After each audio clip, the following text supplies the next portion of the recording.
here goes a wave. So we got two surfers. One's going right, one's going left. We got a gentleman maybe in his 50s that's just ripping on a shortboard right now. 1, 2, 3, 4, 5 turns, and he terminated just a little bit early on that wave. It's a sunny Saturday. The sand is glistening. The waves are crashing. The perfect day for a surf. You can hear and see the waves. It's right front and center, so you can't miss the view. Cole Cannon, with his long hair and tan skin, describes the waves as they hit at regular intervals. The perfect barrel as each surfer drops in and rides it out. Just a surfer dude and his perfect day at the ocean, right? And again, it's this just amazing contrast between red rock and what almost looks like Bohemian water from the Bahamas, with these different shades of blue and teal and the sand beige colored floor that we have in this lagoon. So that contrast couldn't be more stark as I'm looking at these beautiful Superstition Mountains. Just this beautiful backdrop of desert behind us, far to the east. Thanks to Cole Cannon, lead developer of Revel Surf. The best waves aren't just off the coast of California. It's very transformational to come from this very red rock desert to quite literally this beach oasis in the middle of Mesa, Arizona. This is Built, commercial real estate's leading voices. I'm Brian Mon, Chief Innovation and Marketing Officer at Fidelity National Financial. And we are riding the waves of bold real estate ideas for our 7th season. Revel looks like a coastal surf spot, but it's a man-made lagoon with wave machines in the middle of the desert. I love surfing. It's a very fun, aspirational, very challenging sport, but I'm kind of bad at it. And I think that actually makes me a little bit of a sympathetic surf park developer because most people are bad at surfing. Don't come watch me surf. You'll be disappointed.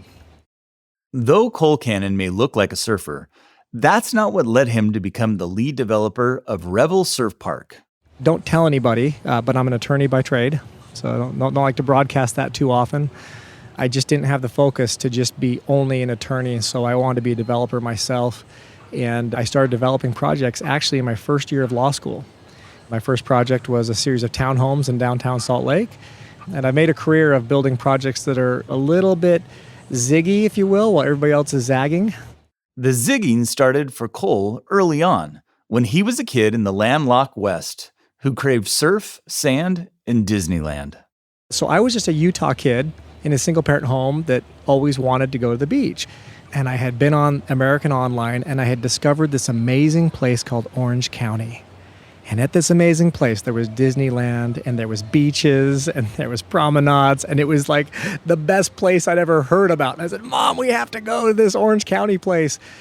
We can't afford that, son, so maybe later, right? It's a big disappointment in that sense. And what kid doesn't want to go play in the waves? I didn't have a lot of those opportunities in my childhood. Fast forward to 2019. Cole is the father of 6 young kids living in Arizona. He wanted to give them the chance he never had, and also maybe fulfill his own childhood dreams. I feel like I was built to do this, but it wasn't by accident necessarily. So I just had to be committed to the vision that we all set out to build, which is something unique for the Southeast Valley, to bring a little bit of heaven to these kids who couldn't have access to the beach because they're landlocked kids. But rather than move to the ocean he'd always dreamed of, he brought the ocean to them. So if you were flying over at 30,000 feet, you'd look down and see this beautiful oasis of bright blue covering what looks like sand. It's technically a geotextile fabric covered with an epoxy lining, but it looks like sand. So it's this beige sand with this light and dark blue hued water lagoon that's about 2.2 acres.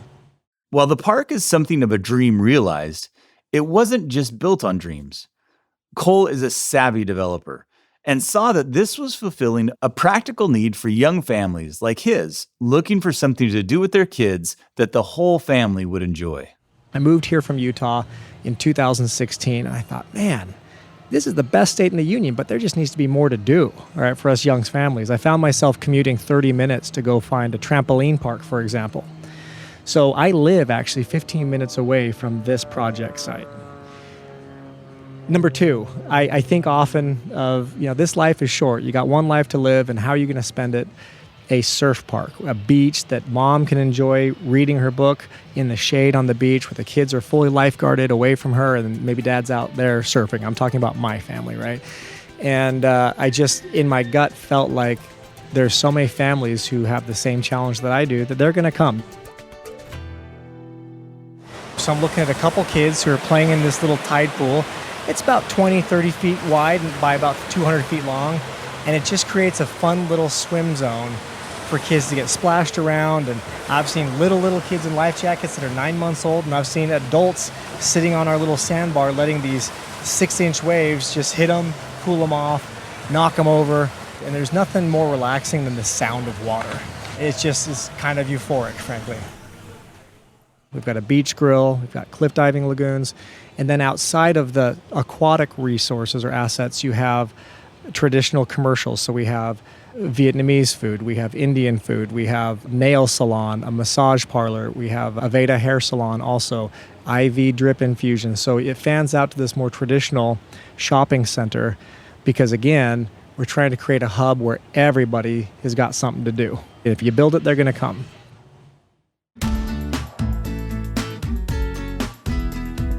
Cole had experience with water-based development projects and saw they were a good financial bet.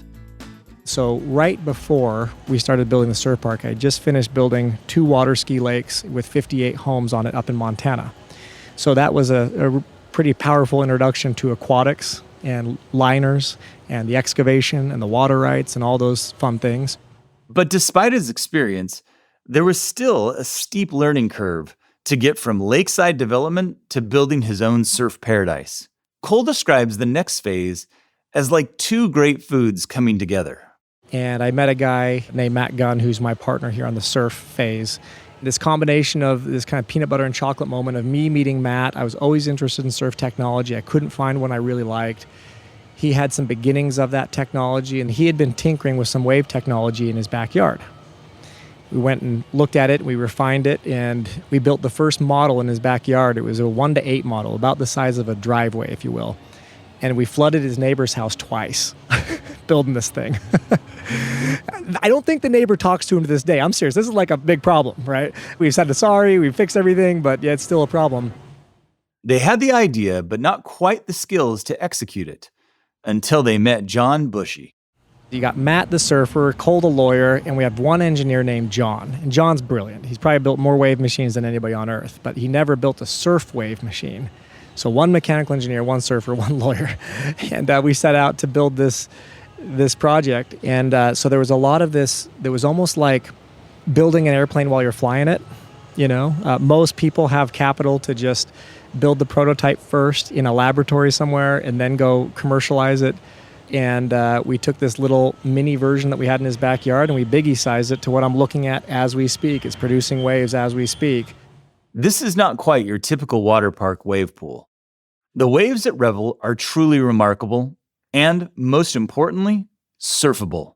We have 2 wave features here on Revel's site, and one is called a standing wave, or what's commonly known as a river wave, and the other is a traveling lagoon wave. So the traveling lagoon wave is what I've been talking about for the most part. You paddle out like you're paddling out in the ocean. Here comes the wave. I catch the wave. I stand up and I surf maybe 300 feet on this wave. It's about a 12-second ride for the surfer, anywhere from 10 to 15 seconds, depending on the size of wave that they're riding. You might get people out there on the big lagoon riding a foam board for beginner waves, or advanced surfers riding the barrel wave with more short boards out there, fiberglass boards.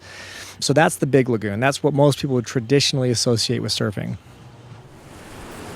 We're standing on a platform that's actually 17 feet deep below it. We've got 15 variable fans up there sucking the water out of the lagoon, the 17-foot basin that's beneath us. And then it just drops, so the gravity has the water fall down this river section. It hits what's called a hydraulic jump. That the jump is only about 7 inches tall, but it ends up creating a 3-foot wave. Then we have this really cool thing called the river wave. It's a company called Unit Wave Pool out of Germany. And this is a 17-foot deep basin. It's a 10-meter pool, so it's about 40 feet wide. And what it does is it recirculates the water. So the water gets pulled up by some VFDs, some big fans more or less, and that water drops down and it goes over a hydraulic jump and it creates a standing wave. So now the surfer doesn't paddle into it. They literally sit on the edge and they just stand up and all of a sudden they're on a wave. Very similar to flow riders that you might see on cruise ships and things, The big difference is this is an actual wave, a deep water wave that allows surfboards with fins on it. So now the surfer can just practice his or her cuts back and forth, and they're getting 90-second surf time in one turn. And they could get 10 of those in an hour. I just asked one of our lifeguards, Jonah, to jump in for us. So he's sitting on the edge, he's got the board under his feet, and he's off. While there's no competing with the real thing, Cole did see an opportunity in making the whole surf experience a little more user-friendly. So Mother Nature does waves best, right? I surrender to Mother Nature. She did it first and did it best. The challenge with Mother Nature is she gets to pick when she's going to make waves and when she's not. So you could literally go weeks without having a good swell. And then when the swell comes, guess who's out there? You and about 1,000 other surfers. And so all of a sudden you're battling with a lot of these surfers who can be very territorial. Every bad thing is going to go wrong to all of our kids. They don't, but that's the perception. And I appreciate that concern as a parent. So I'll first start with the kids' experience. It's stressful as a parent going to the natural beach because you just don't know what you're going to get. It's funny, my kids rarely ever see me surf because when I'm at the beach in nature, I'm attending to them to make sure that they stay safe and they don't get carried away or anything else like that. In contrast to a surf lagoon, now it's fully lifeguarded. You get one surfer per wave. That's a very important distinction from nature. And that instantly changes the culture.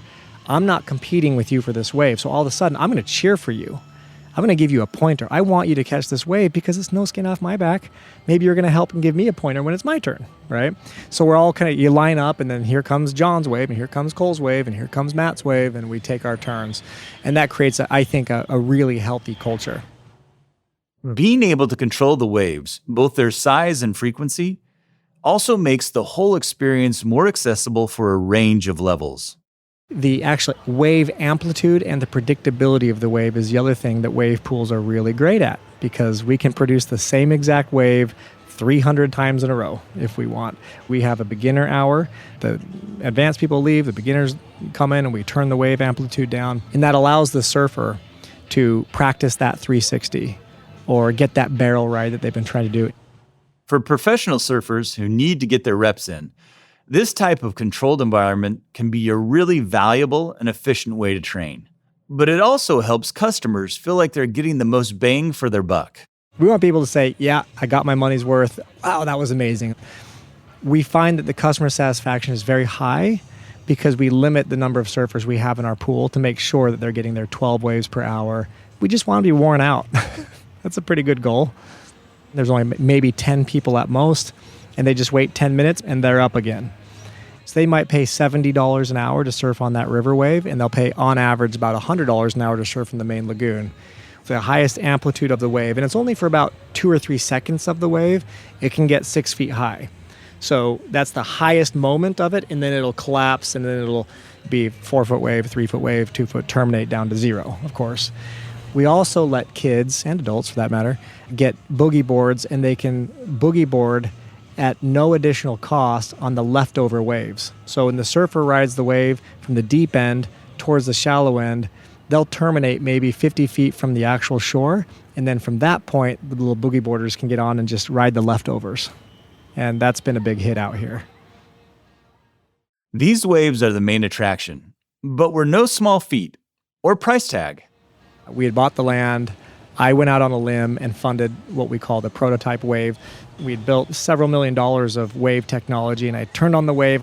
We're expecting to see this beautiful 6-foot wave, and we get like an 18-inch wave. I got to break it to my wife. I lost our life savings, right, on this little tiny wave. And what we learned quickly is that we built an instrument, and we didn't know how to play it yet. So then the computer programming on how to control our machine is what made it a lot better. And then we were able to get that wave to push all the way to 6 feet, which was awesome. After the success of that first wave, Cole was off to the funding races. Then I called some of my other friends. I said, hey guys, I've made you a lot of money over the years in land use and development and everything. It's time to just hold your breath. We're going to build a surf park. What? Well, what's a surf park? Yeah, don't worry about that. Just you make the check payable here. If you lose money, I'm going to lose money, I promise. All for one for all. I won't take a single dollar till everybody has their money paid back. And my dear friends, bless their hearts, they took that risk with me with their eyes wide open. And so we were able to get most of it done. So I thought to myself, now that I have this big lagoon built, surely A bank will come in and finance the nice stuff, the cabana I'm sitting in right now, the restroom buildings, the beach grill, the sand on the beach, the things that aren't very risky. But to Cole's surprise, the bank said no, all of them. 94 banks told me no. So we just determined there's no chance we're going to get bank financing to finish this project. Once again, Cole called up a friend, or rather, a friend of a friend. And then we went and got some mezzanine debt from yet another friend of a friend who helped us finish the project. And now that we're operational and now that we have revenue and are operating at a very healthy profit margin, the banks are lined up to refinance some of our equity. So to the south of us, we're building what's called Restaurant Row, which is about 55,000 feet of restaurants, med spas, skate shops, you name it. And so we're very much in the midst of a construction site out here. Sure, it's outside the fence, but the dust sometimes isn't, and the sounds aren't either. We do our best with water trucks to dampen that dust, and it works pretty well. So that's a little obnoxious to deal with, but we all know that fun things are coming, and that's all going to complement this beach.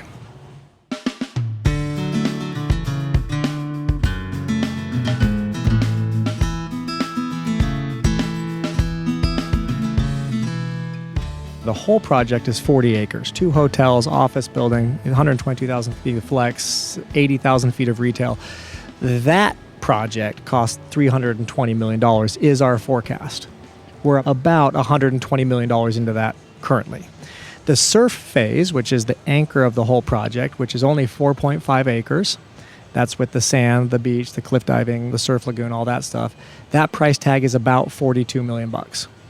And we are a bargain at that. I drive the loaders myself. I've laid conduit myself. Matt's been out here sweating in these hot summer nights. So we really got scrappy on how we built this thing. A lot with our own hands, with our own team. And so $42 million, as expensive as that sounds, that might be the least expensive surf resort in the world. And there's, I think, about 20 of these worldwide, and there's only 3 of them in America right now. The novelty of Revel surf is undeniable. But there's also been some pushback for that very same reason. People think, oh man, a surf pool in the middle of Arizona, how irresponsible are you? We're in a drought. And, those are natural criticisms. The truth of the matter is, the property, which I'm sitting on right now, used to be an alfalfa field. So when I bought it, it was actually very green, very lush. I did the math the other day, and we are actually, as a result of building all this commercial space, the lagoon, the hotels, when everything is built, we will consume 94% less water than the alfalfa field consumed. If drought is your thing, agriculture and golf courses are maybe a better target for you than surf pools. Our surf pool itself, because we recirculate all of the water through our closed filtration system, the only real loss we have is evaporation loss, which is significant in the summer months, but very modest in the winter months. And the equivalent, if you want to put it in terms of golf course, is basically the equivalent of 1 hole of a golf course. So it actually is very water conservant when you think in terms of what we call gallons per user. So if you think how many users get to enjoy that 1 hole of a golf course, well, you compare that to the thousands and thousands of people who are enjoying our lagoon, the gallons per user is minuscule compared to soccer fields, compared to golf courses and everything. So we're very conscious of that. We try to educate our population that we care about the conservation of water, and we're trying to use as little of it as possible. Another metric I'll give you is to fill up our lagoon is about 4 million gallons all in. But we hope to really never empty our lagoon but once a decade, right? That if we're emptying our lagoon, something's gone wrong and we've had to fix something at the ground floor or whatever.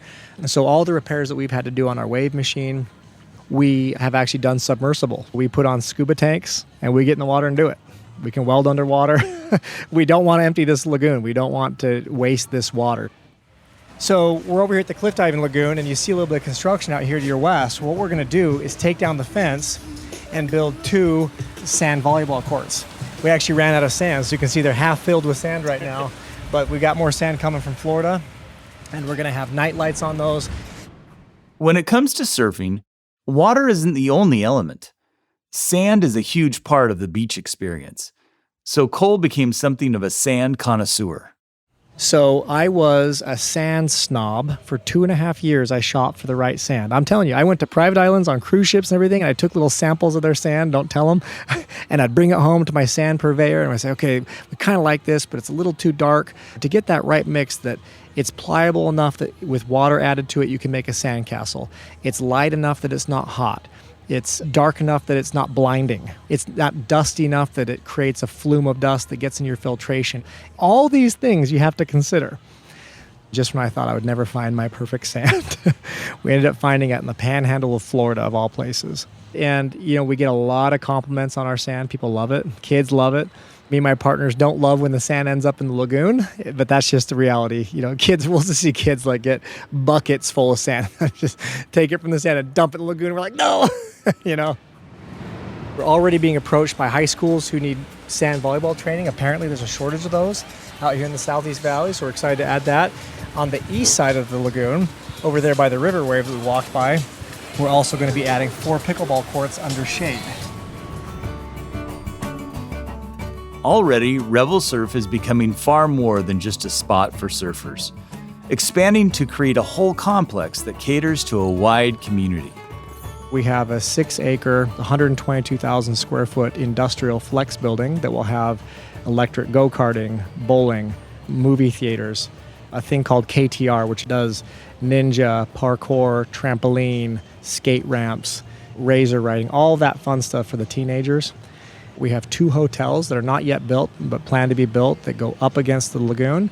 One's going to be a 151-key hotel, and the other will be a 144-key hotel. So we're looking at the Beach Grill right now, and the Beach Grill is a place that whether or not you buy a beach pass, you can come have really great tacos, really great burger. So a lot of our guests are actually not guests of the park. They're just coming here to have a good view and have a good meal. So our lunchtime gets really busy around here. Good music. It's fully mystified, right, with all these misters. We have shade structures on either end that come down. So you'll get a healthy mix of people from the public just came to eat and folks who are on the beach with a day pass who want to come break from surfing to come have some lunch.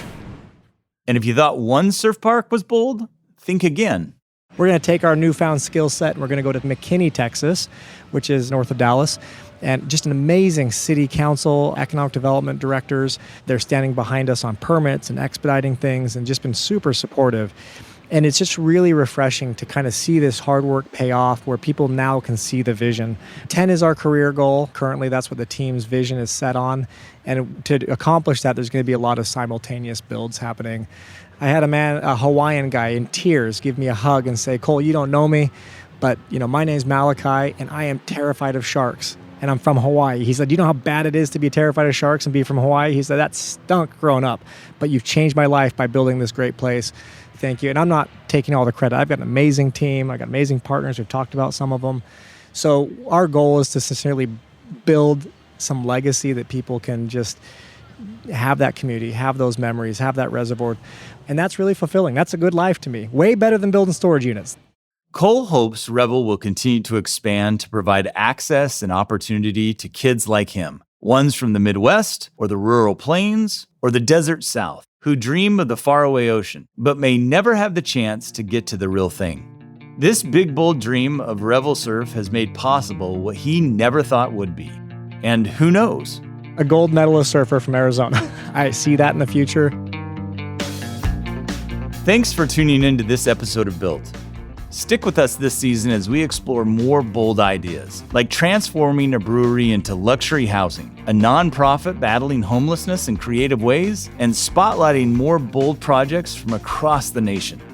There's so much more to explore from our past seasons. So if you missed an episode, go check it out. You'll find Built on all major podcast platforms.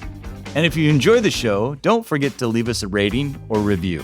Special thanks to Cole Cannon and his entire team. And also thanks to our location producer, Kyle Decker. Built is a co-production of Fidelity National Financial and PRX Productions. From F&F, our project is run by Annie Bartelos. This episode of Built was produced by Emmanuel Desarme and Josie Holtzman. Our senior producer is Sandra Lopez Monsalve. And our editor is Genevieve Sponsler. Audio mastering by Rebecca Seidel. The executive producer of PRX Productions is Jocelyn Gonzalez. I'm Brian Mon.